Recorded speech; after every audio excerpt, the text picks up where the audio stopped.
হে WhatsApp guys, কেমন আছো সবাই? আশা করি সবাই খুব ভালো আছো। তো আবারও হাজির হয়ে গেলাম তোমাদের জন্য হাই স্কুল 2021 ড্রামার পঞ্চম পর্ব নিয়ে। তোমরা যারা আগে 4টি পর্ব এখনো দেখোনি, তারা আগে 4টি পর্বের লিঙ্ক পিন কমেন্টে পেয়ে যাবে। সেখানে ক্লিক করে তোমরা আগের পর্বগুলো দেখে নিও, না হলে কিন্তু এই পর্বের অনেক কিছুই বুঝতে পারবে না। তো চলো এবার শুরু করা যাক। এর আগের পর্বে আমরা দেখেছিলাম মিস্টার তাইয়ন ইউহানকে জিজ্ঞেস করেছিল এই কি চেইনটা তোমাদের মধ্যে কার। তখন ইউহান সরাসরি বলে এটা আমার।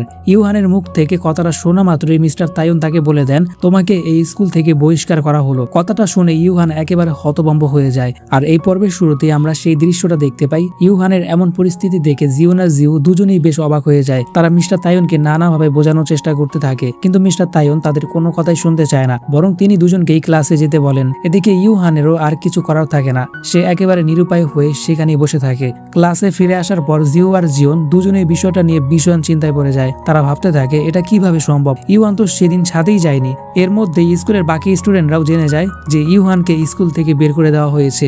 অন্যদিকে ইউহান সেই কি চেইনটা হাতে নিয়ে ভালোভাবে বুঝতে পারে এটা আসলে ইয়ংজুর কি চেইন, আর এই কি চেইনটা এতদিন তার কাছেই ছিল। তারপরও ইউহান ইচ্ছে করে মিথ্যা বলে ইয়ংজুকে বাঁচানোর জন্য পুরো দোষ নিজের ঘাড়ে নিয়ে নেয়। ক্লাস শেষ হওয়ার পর কয়েকজন স্টুডেন্ট নিজেদের মধ্যে কথা বলছিল। তারা বলছিল ইউহান এই কাজটা কিভাবে করতে পারলো, ও কি পাগল হয়ে গেছে? এমনকি ও নাকি ডিরেক্টর লিনের গাড়িও নষ্ট করে দিয়েছে। পাশ দিয়ে যাওয়ার সময় ইয়ংজু হঠাৎ তাদের এই কথাগুলো শুনে ফেলে। সে সঙ্গে সঙ্গে সেখানে গিয়ে ওই ছেলেটিকে জিজ্ঞেস করে তোমরা এইসব কি বলছো। তখন ছেলেটা তাকে জানায় মিস্টার তাইয়ন ছাদে একটা কি চেইন পেয়েছেন, আর ইউহান নিজেই স্বীকার করেছে যে সেটা তার কি চেইন, আর এই কারণে তাকে স্কুল থেকে বহিষ্কার করা হয়েছে। কথাগুলো শুনে ইয়ংজু বেশ অবাক হয়ে যায়। এরপর রাতে ইউহান যখন নিজের বাড়ির কাছে এসে পৌঁছায়, তখন ইয়ংজু সেখানে এসে হাজির হয়। সে ইউহানকে সরাসরি জিজ্ঞেস করে কি চেইনটা যখন তোমার ছিল না, তাহলে তুমি কেন স্বীকার করলে যে সেটা তোমার? ইউহান তখন বলে কারণ আমি জানি কি চেইনটা তোমার, আর তুমি এসব করেছো, কিন্তু তুমি এমনটা কেন করলে? আমাকে এর উত্তর দাও। ইয়ংজু তখন রাগ করে বলে আমার ব্যাপার নিয়ে তোমার মাথা না ঘামালেও চলবে, তুমি আমার ব্যাপার থেকে পুরোপুরি দূরে থাকবে। আমি কাল গিয়ে সবাইকে বলে দিব যে ফুলের টপটা আমি ফেলেছিলাম, তুমি না। এই কথা বলে ইয়ংজু সেখান থেকে চলে যেতে থাকে, কিন্তু ইউহান তাকে থামিয়ে আবার জিজ্ঞেস করে শেষ পর্যন্ত তুমি এমনটা কেন করলে? তোমার আর ডিরেক্টর লিনের মধ্যে এমন কি ঘটেছিল যার কারণে তুমি এসব করেছো? ইয়ংজু তখন আরো রেগে গিয়ে ইউহানের কলার ধরে বলে আমি বলেছি না আমার ব্যাপার থেকে তুমি পুরোপুরি দূরে থাকবে, আর এমনিতেও তুমি একজন খুনি। কথাটা শুনে ইউহান ভীষণ কষ্ট পায়, কারণ ইয়ংজু সবসময় তার বন্ধু গংয়ের মৃত্যুর জন্য ইউহানকেই দায়ী করে। তাই ইয়ংজুর মুখ থেকে আবারও এই কথাটা শুনে ইউহানের মনে আরো বেশি আঘাত লাগে। এরপর ইয়ংজু বাড়িতে ফিরে তার ভাইয়ের রুমে যায়। ভাইকে দেখেই তার পুরনো কিছু কথা মনে পড়ে যায়। আসলে ইয়ংজুর ভাই সিয়ান একবার একটি দুর্ঘটনার শিকার হয়েছিল। সেই দুর্ঘটনায় তার পায়ে অনেক বেশি আঘাত লাগে, যার কারণে সে ঠিক মতো হাঁটতে পারছিল না। সেই সময় ডিরেক্টর লিন সেখানে সহানুভূতি দেখানোর জন্য এসেছিলেন। তিনি সবার সামনে এমনভাবে আচরণ করেছিলেন যেন তিনি অনেক ভালো একজন মানুষ, কিন্তু যখন সত্যিকার অর্থে তাদের সাহায্যের প্রয়োজন হয়েছিল, অর্থাৎ টাকার ব্যাপারে সাহায্যের দরকার হয়েছিল, তখন তিনি পিছিয়ে যান। তিনি পরিষ্কারভাবে সাহায্য করতে অস্বীকার করেন। এর ফলে সিয়ানের স্পোর্টস ক্যারিয়ার চিরতরে নষ্ট হয়ে যায়। আর এটাই ছিল ইয়ংজুর ডিরেক্টর লিনকে এত ঘৃণা করার মূল কারণ সবার সামনে ডিরেক্টর লিন যতটা ভালো আর মিষ্টি মানুষ সেজে থাকেন, ইয়ংজুর চোখে তিনি আসলে মোটেও তেমন না, বরং তার চোখে ডিরেক্টর লিন একজন দানব। এরপর ইয়ংজুর কাছে বিয়নের একটি মেসেজ আসে। সে মেসেজে বলে শো অফ করার জন্য হলেও তোমাকে আবার আমার সঙ্গে দেখা করতে হবে। কিন্তু ইয়ংজু তাকে রিপ্লাই দিয়ে জানায় আমি ফুলের টপের ব্যাপারটা সবার সামনে স্বীকার করতে যাচ্ছি। এই কথা শুনে বিয়ল কিছুটা চিন্তায় পড়ে যায়। একই সঙ্গে ইয়ংজুর জন্য তার চিন্তা হতে থাকে। অন্যদিকে ইউহান যখন নিজের বাড়িতে পৌঁছায়, তখন সে দেখতে পায় জিউন তার গ্র্যান্ডপার সঙ্গে ডিনার করছে। গ্র্যান্ডপা ইউহানকেও সেখানে আসতে বলেন। পরে ইউহান আর জিউন যখন রুমে একা কথা বলতে যায়, তখন জিউন ইউহানের ফার্নিচারের উপর লাগানো লাল ট্যাগটা দেখতে পায়। সে অবাক হয়ে জিজ্ঞেস করে এগুলো কি? ইউহান বিষয়টা এড়িয়ে গিয়ে বলে তোমার এসব নিয়ে চিন্তা করার দরকার নেই। কিন্তু জিউনের গ্র্যান্ডপা আগেই তাকে জানিয়ে দিয়েছিলেন যে তাদের বাড়ি বিক্রি হয়ে গেছে, তাই জিউন বিষয়টা নিয়ে আর বেশি কিছু বলে না। এরপর সে কি চেইনের ব্যাপারে জিজ্ঞেস করে আচ্ছা সেই কি চেইনটা কি সত্যি তোমার ছিল? ইউহান সরাসরি বলে না, কি চেইনটা আমার ছিল না, আর যার ছিল তার ব্যাপারেও তোমার জানার দরকার নেই। এই কথা শুনে জিউন রেগে যায়। সে ইউহানকে জিজ্ঞেস করে যখন কি চেইনটা তোমার ছিলই না, তখন তুমি নিজের উপর দোষ কেন নিলে? তুমি কি পাগল হয়ে গেছো? এরপর জিউন বলে আমি জানি না তুমি কি করবে, কিন্তু তুমি চুপচাপ স্কুলের অফিসে গিয়ে সবাইকে সত্যিটা বলবে যে ওই কি চেইনটা তোমার ছিল না। আমি তোমার জন্য অফিসের বাইরে অপেক্ষা করব। এই কথা বলে জিউন সেখান থেকে চলে যায়। যাওয়ার সময় সে গ্র্যান্ডপাকেও বিদায় জানায়। তখন গ্র্যান্ডপা তাকে একটি কাঠের জিনিস দেন, যেটা জিউন ছোটবেলায় নিজেই বানিয়ে বানিয়েছিল। জিনিসটা হাতে নিয়ে জিউন কিছুটা আবেগপ্রবণ হয়ে পড়ে। তখন গ্র্যান্ডপা তাকে বলেন, ইউয়ানের সঙ্গে তোমার যতই ঝগড়া হোক না কেন, একটা কথা মনে রেখো, আমি তোমারও গ্র্যান্ডপা, আর আমরা যতদিন এখানে আছি ততদিন তুমি আমার সঙ্গে দেখা করতে আসবে। জিউন তখন তাকে বলে, ঠিক আছে গ্র্যান্ডপা, আমি অবশ্যই আসবো। এরপর সে সেখান থেকে চলে যায়। বাড়িতে ফেরার পর জিউন অনেক কিছু ভাবতে থাকে। এক সময় সে বুঝতে পারে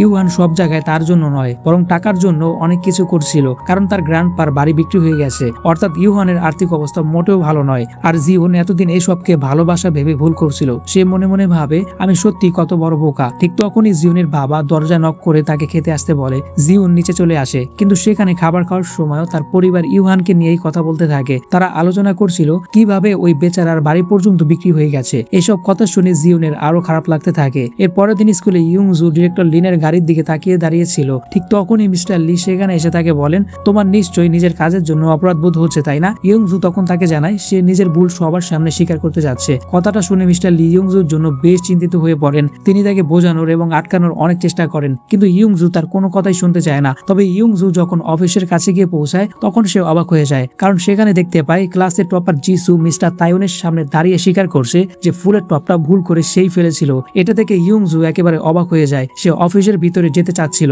ঠিক তখনই বিয়ল এসে তার হাত ধরে তাকে এক পাশ দিয়ে নিয়ে যায়। বিয়ল তখন তাকে বলে, তুমি যা করতে চাচ্ছ সেটা করো না।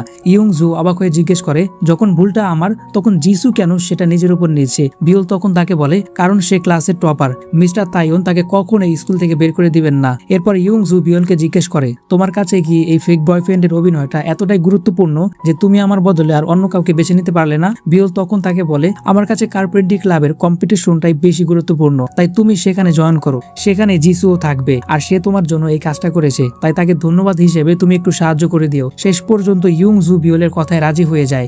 এরপর দুজন সেখান থেকে চলে যায়। পথে ইয়ংজু আর জিসুর মুখোমুখি দেখা হয়ে যায়, কিন্তু দুজনের কেউই একে অপরকে কিছু বলে না। তখন আমরা জানতে পারি আগের রাতে বিয়ল নিজেই জিসুর কাছে গিয়ে তাকে হুমকি দিয়েছিল। সে জিসুকে বলেছিল, আমি জানি মিস্টার তাইওন তোমাকে আর তোমার টুইন ভাইকে সাপোর্ট করেন, আর সেই কারণেই তোমরা সব সময় ক্লাসে টপ করো, তাই চুপচাপ ফুলের টপ ফেলার ঘটনাটা নিজের উপর নিয়ে নাও, না হলে তোমরা যা করছো তার প্রমাণ আমি মিনিস্ট্রি অফ এডুকেশনকে দিয়ে দিব। বিয়লের এই হুমকিতে জিসু ভীষণ ভয় পেয়ে যায়। শেষ পর্যন্ত সে বাধ্য হয়ে পুরো দোষ নিজের উপর নেওয়ার জন্য রাজি হয়ে যায়। এরপর মিস্টার তাইওন গিয়ে ডিরেক্টর লিনকে পুরো ঘটনাটা জানান। বিষয়টা শুনে ডিরেক্টর লিনও বেশ অবাক হয়ে যায়। এরপর শেষ পর্যন্ত তিনি তার লোক দিয়ে গাড়িটা সেখান থেকে সরিয়ে নেয়, অর্থাৎ আপাতত পুরো বিষয়টা এখানেই ধামাচাপা দেওয়া হয়। এরপর স্টাফ রুমে সবাই চলে যাওয়ার পর মিস্টার লি একা মিসরিনকে জিজ্ঞেস করেন একটু আগে আসলে কি হয়েছিল। তখন তিনি জানান জিসু তাদের এই ক্লাসের ছাত্রী, আর সে নিজেই নিজের ভুল স্বীকার করেছে। মিস্টার লি তখন বলেন, কিন্তু এমনটাও তো হতে পারে যে কেউ তাকে হুমকি দিয়েছে। তখন তিনি বলেন, ডিরেক্টর লিনের সঙ্গে ঝামেলা যাওয়ার কথা আর কে ভাবতে পারে? মিস্টার লি এরপর আর বেশি কিছু জিজ্ঞেস করে না। এদিকে ক্লাসেও এই বিষয় নিয়ে আলোচনা চলছিল। সবাই ভাবছিল জিসু শেষ পর্যন্ত এমনটা কেন করলো। ঠিক তখন বাইরে করিডোরে হইচই শুরু হয়ে যায়। জিউ জানতে পারে ইউনবি অবশেষে স্কুলে এসেছে। সে সঙ্গে সঙ্গে দৌড়ে ইউনবির কাছে যায়। কিছু স্টুডেন্ট তখন ইউনবিকে ঘিরে দাঁড়িয়েছিল এবং তার ডেবিট নিয়ে নানা ধরনের প্রশ্ন করছিল, কিন্তু ইউনবি কোনো প্রশ্নেরই উত্তর দিচ্ছিল না। এরপর কয়েকজন মেয়ে তাকে নিয়ে মজা করতে শুরু করে। তারা বলতে থাকে নিশ্চয়ই তাকে রিজেক্ট করে দিয়েছে। তখন জিউ মাঝখানে এসে ইউনবিকে সেখান থেকে নিজের সঙ্গে নিয়ে চলে যায়। পথে ইউনবি আর বিয়লের মুখোমুখি দেখা হয়, কিন্তু দুজনের কেউই একে অপরের সঙ্গে কথা বলে না। এরপরের দৃশ্যে কার্পেন্ট্রি ক্লাবের প্রথম সিজন শুরু হয়। সবাই সেখানে উপস্থিত ছিল। মিস্টার লি তখন বলেন, তোমরা সবাই একই ক্লাসের, তাই আলাদা করে পরিচয় দেওয়ার কোনো প্রয়োজন নেই। কিছুক্ষণ পরে ইয়ংজু সেখানে এসে উপস্থিত হয়। তাকে দেখে সবাই একেবারে অবাক হয়ে যায়, তবে সবচেয়ে বেশি অবাক হয় মিস্টার লি। আর যখন তারা জানতে পারে ইয়ংজু এই ক্লাবের সদস্য হতে চায় তখন মিস্টার লি আরো বেশি অবাক হয়ে যান। এর পরের দিন আর্কিটেকচার ডিপার্টমেন্টের সব স্টুডেন্টকে সাইট ভিজিটে নিয়ে যাওয়া হয়। সেখানে ইয়ংজু আর বিয়ল একসঙ্গে ছিল। তাদের দুজনকে একসঙ্গে দেখে অন্য স্টুডেন্টরা নানা ধরনের কথা বলতে শুরু করে। তারা বলছিল ইয়ংজুকে তো এতদিন বেশ ভয়ঙ্কর আর রাগে মনে হতো, কিন্তু দেখছি সে তো বেশ রোমান্টিক। ইয়ংজু তখন বিয়লকে বলে, সবাই আমাদের দুজনকে নিয়েই কথা বলছে। বিয়ল বলে, নিশ্চয়ই তারা তোমার নামে বদনাম করছে, কারণ তারা তোমাকে পছন্দ করে না। ইয়ংজু তখন বলে, তারা আমাকে ভয় পায়, আর আমি এটাও মানি যে তারা আমাকে পছন্দ করে না, তাই তারা গসিপ করছে, তবে তোমারও বদনাম করছে।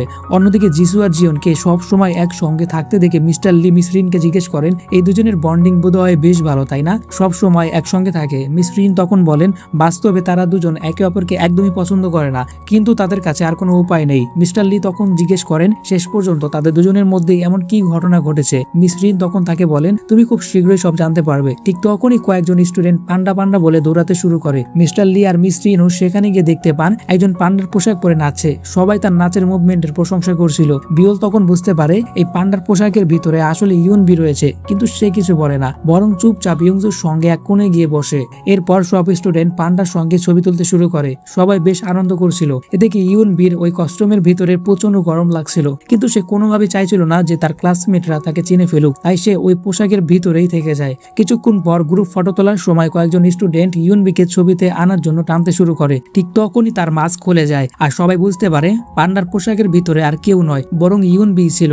ইউনবিকে এভাবে দেখে মিস রিন বেশ চিন্তিত হয়ে পড়ে। বিউলও পুরো ঘটনাটা দেখছিল এবং সেও বেশ অস্বস্তিতে পড়ে যায়, কারণ সবার সামনে ইউনবির বেশ অপমান হয়ে যায়। সন্ধ্যায় বিউল যখন বাড়িতে ফিরে আসে তখন ইউনবিও সেখানে এসে তার সঙ্গে দেখা করে। ইউনবি তাকে জিজ্ঞেস করে এখন আমার কি করা উচিত, আমার মান সম্মান তো পুরোপুরি শেষ হয়ে গিয়েছে। সে আরো বলে শুধু টাকা উপার্জন করার জন্যই আমি এতদিন এসব করছিলাম, আর এখন স্কুলের সবাই জেনে গেছে যে আমাকে এজেন্সি থেকে বের করে দেওয়া হয়েছে। বিউল তখন বলে কিন্তু এটা তো সত্যি, তাহলে সত্যিটা মেনে নিতে তোমার ভয় পাওয়ার কি আছে, তুমি আর কতদিন মিথ্যা বলবে। কথাটা শুনে ইউনবি আরো রেগে যায় এবং সেখান থেকে চলে যায়। অন্যদিকে জিউন যখন নিজের বাড়িতে ফিরে আসে তখন তার বোন ইউনবিকে নিয়ে কথা বলছিল, কারণ সে ইউনবিকে একদমই পছন্দ করতো না। কিন্তু জিউনের কাছে বিষয়টা মোটেও হাসি ছিল না। তার বোন কিভাবে অন্য একটা মেয়েকে নিয়ে মজা করছে সেটা জিউনের ভালো লাগছিল না, তাই সে কিছু না বলে সোজা নিজের রুমে চলে যায়। পরের দিন ইউনবি যখন স্কুলে আসে তখন সবাই তাকে নিয়ে মজা করতে শুরু করে। এতে ইউনবি ভীষণ বিব্রত হয়ে পড়ে, এমনকি ক্লাসের মধ্যে সবাই তাকে নিয়ে হাসাহাসি করতে থাকে। তারা বলতে থাকে আগে সে কত মিথ্যা কথা বলতো,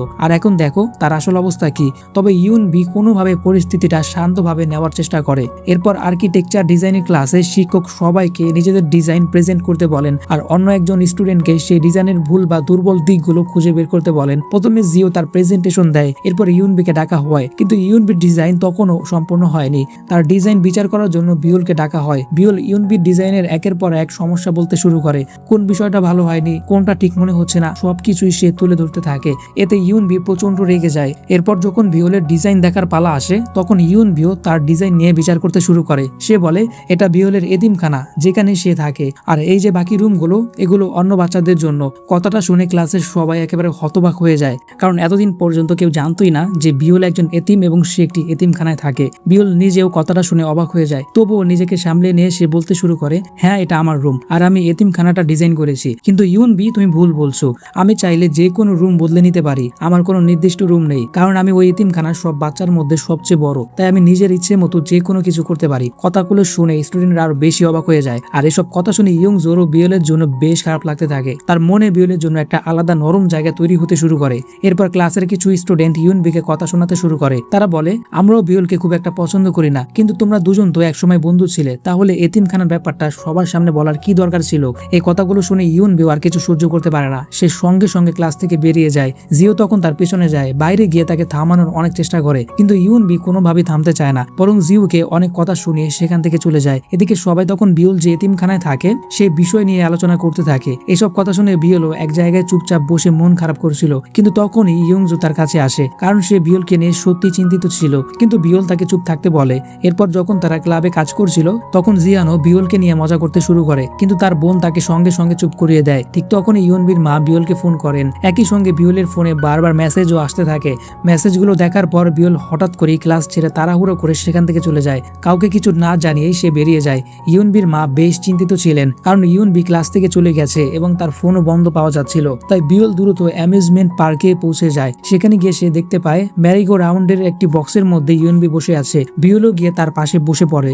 এরপর আমরা কয়েক বছর আগের একটি ফ্ল্যাশব্যাক দেখতে পাই। সেখান থেকে জানা যায় কয়েক বছর আগে ইউনবি আর বিউল খুব ভালো বন্ধু ছিল। তারা প্রায় এই রাইডে বসে একসঙ্গে সময় কাটাতো এবং অনেকটা সময় একসঙ্গে আনন্দ করে কাটাতো। বর্তমানে ফিরে এসে দেখা যায় ইউনবি বিউলের উপর রাগ করতে শুরু করেছে। সে বলে তুমি এখানে কি করছো, আজ আমার সঙ্গে যা হয়েছে সবকিছুর জন্য তুমিই দায়ী, এখন ক্লাসের সবাই আমাকে ভুল বুঝছে। বিউল তখন তাকে বোঝানোর চেষ্টা করে। সে বলে আমাদের সবারই কিছু না কিছু গোপন বিষয় থাকে, কিন্তু আমরা তো সেসব থেকে সারা জীবন পালিয়ে থাকতে পারি না। আর আমার মনে হয় তুমি সবাইকে আমার সত্যিটা বলে দিয়ে ঠিকই করেছো, এখন আমার কোনো গোপন বিষয় আর নেই। তাই সত্যি বলতে আমি নিজেকে অনেক হালকা মনে করছি। বিউলের এই কথা শুনে ইউনবিও কাঁদতে শুরু করে। সে নিজের মনের কথাগুলো প্রকাশ করে এবং স্বীকার করে যে বিউলের সঙ্গে এমনটা করার জন্য সে অনেক বেশি লজ্জিত। এরপর সে বিউলের কাছে ক্ষমা চায়। পরের দিন দেখা যায় ইউনবি আর বিউল আবার একসঙ্গে বসে খাবার খাচ্ছে। তখন জিওনের এক বন্ধু বলে কাল পর্যন্ত এই দুজন একে অপরের সঙ্গে কত ঝগড়া করছিল, আর আজ দেখো কিভাবে আবার একসঙ্গে বসে খাবার খাচ্ছে। তবে জিওনের ভালো লাগছিল যে ইউনবি আর বিউলের মধ্যে আবার বন্ধুত্ব হয়ে গেছে। এর পরের দৃশ্যে আমরা জিয়ানকে ডিরেক্টর লিনের অফিসে কিছু একটা খুঁজতে দেখি। ঠিক তখনই ডিরেক্টর লিন সেখানে আসেন। তখন জানা যায় ডিরেক্টর লিন আসলে জিয়ানের আন্টি। পার্টি, আর এই কারণেই তিনি দুই যমজ ভাইকে এত বেশি সুবিধা দেন। আমি জানি তুমি তোমার জন্মদিনের উপহার খুঁজছো, সেটা অন্য ড্রয়ারে আছে। কথাটা শুনে জিয়ান অনেক খুশি হয়ে যায়। এরপর দুজন একে অপরের সঙ্গে হাসি ঠাট্টা করতে থাকে। অন্যদিকে আমরা মিস্টার লিকে দেখি, তিনি তার মেয়েকে নিতে স্কুলে এসেছেন। অর্থাৎ মিস্টার লির একটি মেয়ে আছে যাকে তিনি খুব যত্ন করেন। এরপর বিউল তার এতিমখানায় ফিরে যায়। সেখানে নিজের রুমের বাইরে একটি ছবি দেখতে পায়। ছবিটা দেখে সে অবাক হয়ে যায়, কারণ ছবিটা থেকে জানা যায় 2 মাস আগে ইয়ংজু এই এতিমখানায় এসেছিল। এরপর আমাদের 2 মাস আগের একটি দৃশ্য দেখানো হয়। সেখানে দেখা যায় ইয়ংজু কিছু কাজ করছিল। তখন এতিমখানার বাচ্চারা তার সঙ্গে খেলতে শুরু করে। বাচ্চারা ইয়ংজুর সঙ্গে বেশ আনন্দ করছিল এবং সবাই তাকে পছন্দ করছিল। সেই সময় বিউল প্রথমবার ইয়ংজুকে দেখেছিল, আর প্রথম দেখাতেই ইয়ংজুকে তার ভালো লেগে যায়। অর্থাৎ এটাকে আমরা বিউলের অন সাইডেড লাভও বলতে পারি। তবে ইয়ংজু তখন বিউলকে খেয়ালই করেনি। এরপর ইয়ংজু আর এতিমখানার বাচ্চারা একসঙ্গে একটি ছবিও তুলছিল। ছবিটা দেখে বিউলের পুরনো সেই মুহূর্তগুলো আবারও মনে পড়ে যায়। এর পরের দৃশ্যে আমরা জিওকে দেখি। সে ইউহানকে জিজ্ঞেস করে, তুমি কি জিওনকে পছন্দ করো, যেমনটা আগে করতে? কিন্তু ইউহান সরাসরি তা অস্বীকার করে বলে, না, এমন কিছুই নয়। কিন্তু তাদের এই কথোপকথন জিওন শুনে ফেলে, আর এই কথা শুনি জিওনের ছোটবেলার একটি ঘটনা মনে পড়ে যায়। ছোটবেলাতেও একবার ইউহান জিওকে বলেছিল যে সে জিওনকে পছন্দ করে না। সেই কথাগুলো শুনে জিওন অনেক কেঁদেছিল। এমনকি ইউহানকে শিক্ষা দেওয়ার জন্য সে সবার সামনে ইউহানকে মেরেও দিয়েছিল। তবে পরে এমনটা করার জন্য তার নিজেরই অনেক খারাপ লেগেছিল এবং সে অনেক অনুতপ্ত হয়েছিল। বর্তমানে ফিরে এসে জিওন যেন কিছু একটা সিদ্ধান্ত নেয়। সেই রাতেই সে নিজের বাড়ি থেকে বেরিয়ে কোথাও যেতে শুরু করে। শেষ পর্যন্ত সে ইউহানের বাড়ির সামনে গিয়ে পৌঁছায়। ইউহানকে দেখে জিওন বলে, আমি তোমার সঙ্গে একটা কাজ করতে চাই। ইউহান অবাক হয়ে জিজ্ঞেস করে, কি কাজ, আর কাজটা কি এতটাই জরুরি যে তোমাকে এখনই করতে হবে? জিওন তখন বলে, হ্যাঁ, এখনই করতে হবে। এরপর সে বার্গার শপে ঘটে যাওয়া সেই চুমুর ঘটনার কথা মনে করিয়ে দেয়। আমি সেটা আবার এখন ট্রাই করতে চাই। কথাটা শুনে ইউহান একেবারে হতভম্ব হয়ে যায়, কারণ তার মনে হয় জিওন হয়তো তাকে আবার চুমু দেওয়ার কথা বলছে। আর ঠিক এরকম একটা সিনের মধ্য দিয়েই এই আমার 5ম নাম্বার এপিসোডটা এখানেই শেষ হয়ে যায়।